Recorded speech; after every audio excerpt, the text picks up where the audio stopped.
Hello, friends. Well, for the longest of times, I haven't recorded an impromptu video, meaning I'm literally going to record and upload. It's on the back of me being deeply reflective after watching 2 episodes of Enslaved last night. I don't know if anybody caught that on the BBC.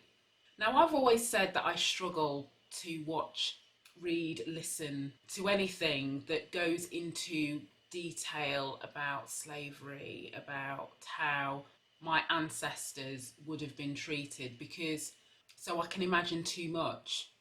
Do you know what I mean? I can just think to myself, if that was to happen to me now, if somebody was to come and snatch me out of my house, take my children, that I genuinely have no idea how I would have coped.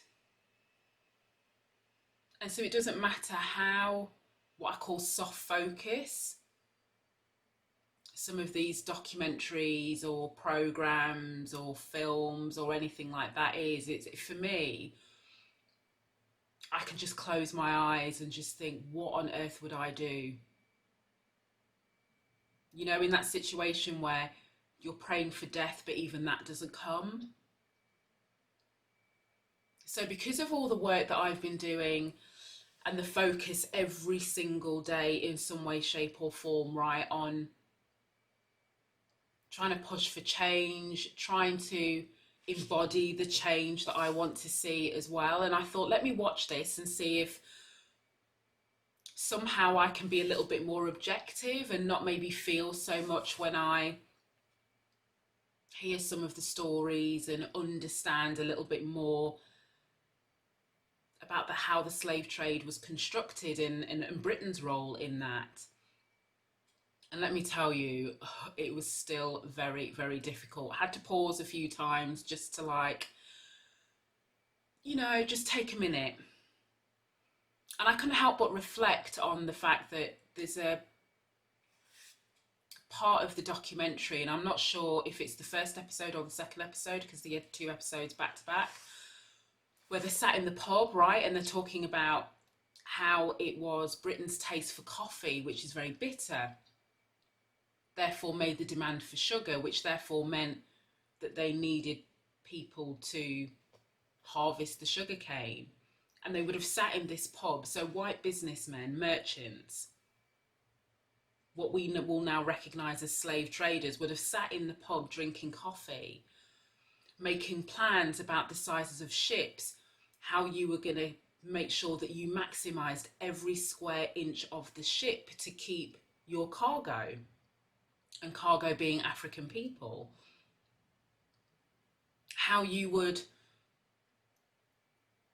make sure that you fed them just enough and gave them just enough water to ensure they survived, but not too much that it would eat into your profits. How you would make them exercise to make sure that they stayed fit and healthy to get your return on investment, and what you would do for those who were going to give you a poor return because they got sick, they were emaciated. So how you would just throw them overboard, just as we would throw a plastic bottle in the bin when we're finished with it. And as I'm listening and watching, and I'm thinking, here we are 400 years later, and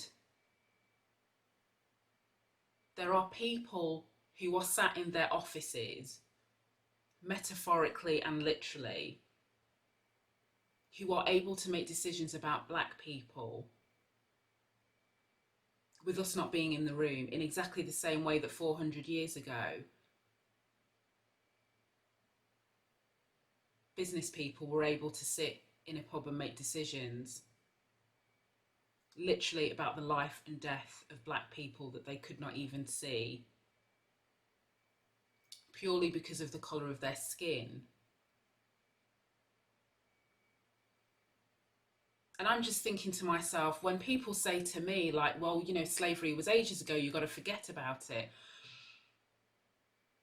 And every day, even now, even as I'm talking to you on the 12th of October, recording this at 9:40 in the morning, and I'm thinking to myself,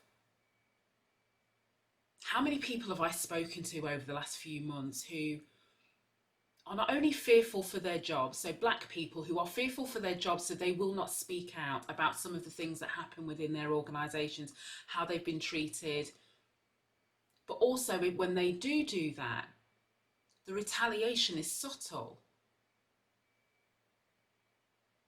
So they're missed out of things.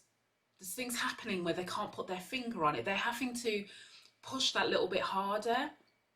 There's a funny vibe in the air, but they can't really. And they're thinking, is it me? Is it because I said this at the town hall? Is it because I sent this email? And then when they're talking to me, it's that treatment that they can't put their finger on. And what they say to me is, therefore, I can't afford to keep talking about this, so I'm going to say nothing. So even now, 400 years later, we are being conditioned to not say anything. And when we do say something, there are different ways to try and silence our voices. Whether it's here on LinkedIn, whether it's, being asked to do things for free. Like, fundamentally, the slave trade was built on free labour. And yet, like in here, in my phone, I have messages and emails from people, from white people, who still expect me and other people who look like me to help educate, to help be part of the solution, to do all of these things for free. Not being cognizant of the fact that they can sit round a table, have a meeting about how far or not they decide to do something to eradicate systemic racism, to address the structural issues within their businesses, within society as a whole, which keeps us as second-class citizens. And invariably, those conversations will boil down to pounds, shillings and pence. How much can they afford to do? How much budget do they want to commit, really? What do they want to be seen to be doing versus seen not to be doing? How much of this is their problem? And then there's another clip in the documentary where the church is like in the same space as where the African people were enslaved.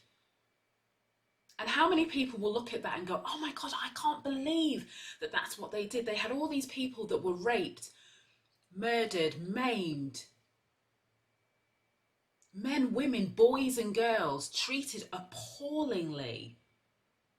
In fact, cattle were treated better than some of these enslaved people.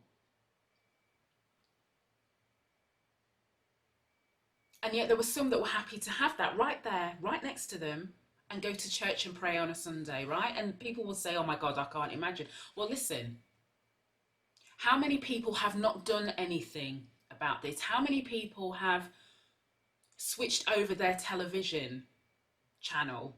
Do you know what I mean? When something comes up about black people, about slavery, about ancient civilization, about the protests, about police brutality, about whether it's here, whether it's in Nigeria, whether it's, all these things that are happening in the world, how many times have we turned the channel, metaphorically? So when we turn the channel, in my mind, and I'm reflecting on this, we're no different than those people who walked past all of those enslaved people, crying and begging for death because death was freedom,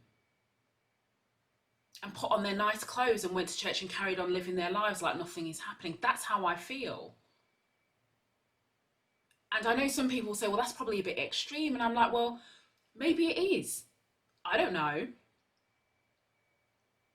But how can it be extreme if 400 years later we're still having the same conversations and we're still trying to prove to a majority white society that it is not fair, it is not just, and it is not right that you are in an elevated position just because of the colour of your skin, but also that you can make decisions about how much progress we make or not purely because of the colour of your skin. That's the level of responsibility that people have. So let me tell you,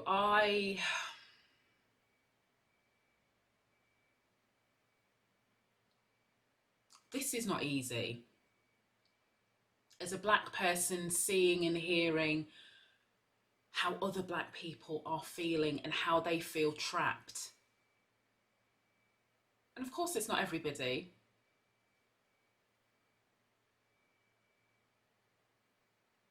And then hearing how allies, non-black people, white people who are trying to stand up and also say this is not right, who are trying to influence, also get attacked, also get ostracized, also get a falling out with friends and family members over this. And I'm just thinking, why? Why is that? You know? So listen, I don't have, this is not a, you know, kind of glib video. This is like me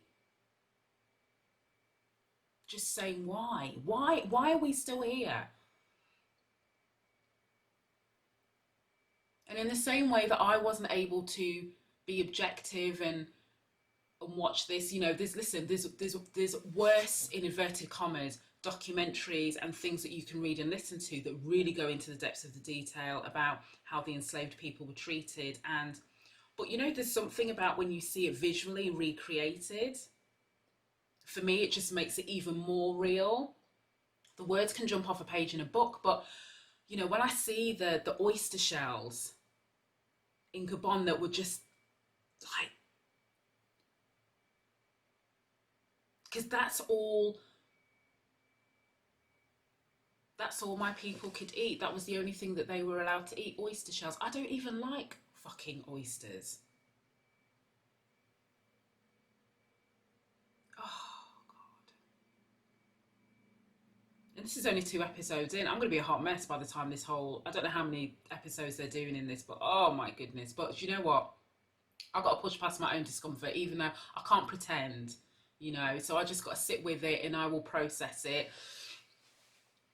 You know, every time I see, and if this is my feelings and this is my reactions, that's fine, because I'm action orientated. So it means I will keep pushing and I will keep doing what I need to do, and I will keep speaking the truth. And I'm not going to sanitize this to make it comfortable for people.